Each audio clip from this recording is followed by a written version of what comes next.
Hello, astronauts. I'm SpaceAce14, and welcome to episode 2 of my Get Good Game Dev series. I find one of the most difficult things in game development to be creating art for my games. Especially pixel art, even though it is exceptionally easier than most other art styles without a drawing tablet. I sometimes find myself admiring amazing works of pixel art that always blow me away. It's really just insane to see what people can do with just colored boxes placed next to each other.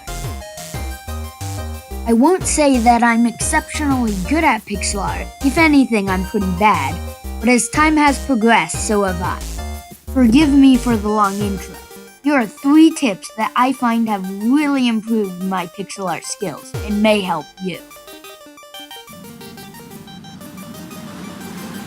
After playing through Martian's game Swordfish, I had asked how he makes such great pixel art.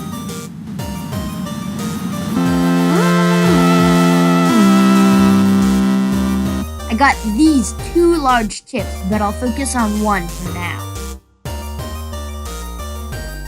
Black outlines around everything. The idea is pretty straightforward. Just add a black outline. I first tried it out while creating my entry for Ludum Dare 41, where I turned this into this. I think it's fair to say that the outlining made it at least a bit better. After this tip was revealed to me, I also started noticing it all over the place. You don't even need to highlight every single major aspect of a sprite. Just placing a black outline around the edges of a sprite can help. On top of that, you can extend it farther than a black outline. White or any other color that contrasts other colors used can have the same effect. Okay, now that that's done, tip number...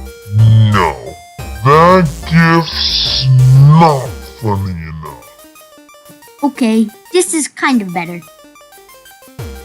Constraints are a lot more help than one might imagine. The size of a frame can really make a difference, as the less space you have, the less detail necessary. This allows art to look higher quality with less detail.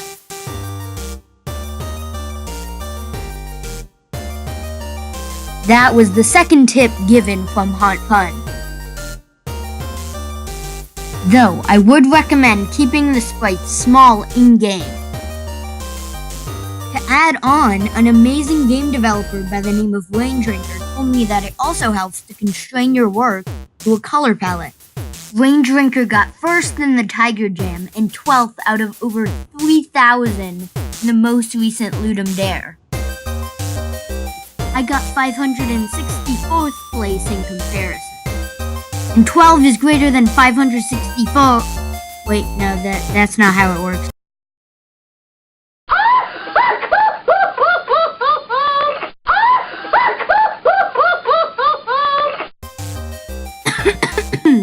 Sorry. I don't think you have to stick exactly to a color palette, as I generally use shades and tints of the P2A color palette, but having something to start with and then build off of is incredibly beneficial. The third and probably most helpful tip is to have DeadCat do it. Or DevCat now, I don't know. But in all seriousness, if you really suck at pixel art and don't see yourself improving after a lot of hard work, either try out a new form of art, such as vector art, which I will be discussing in the next video, or work with someone else. You don't have to do everything yourself. If that wasn't enough to make up for that lackluster third tip, I'll give you more. I have found that adding a white pixel as a sort of reflection of light adds more detail and style to a piece of pixel art without taking up too much space and being too detailed. You can also add darker and lighter shades at the top and bottom of a sprite based on the lighting. Oh yeah, and be sure to mentally consider where your lighting source is coming from, or just light your sprite from top to bottom or from left to right. When you don't have enough space for details on a sprite's face, like in this image, you can also use a similar shading technique to what I have here. So yeah, Thank you all so much for watching. I had a lot of fun working on this video and even met a whole bunch of YouTubers on Discord while scripting it. Thank you so much, Ivan, for the support on Patreon. It really means a lot and always motivates me. Also, consider subscribing and lightly tapping that like button if you enjoyed my content. And if you didn't enjoy it, do it anyway because you are a good person. If you want to be notified whenever I release a video, hitting the little taco bell after subscribing does just that.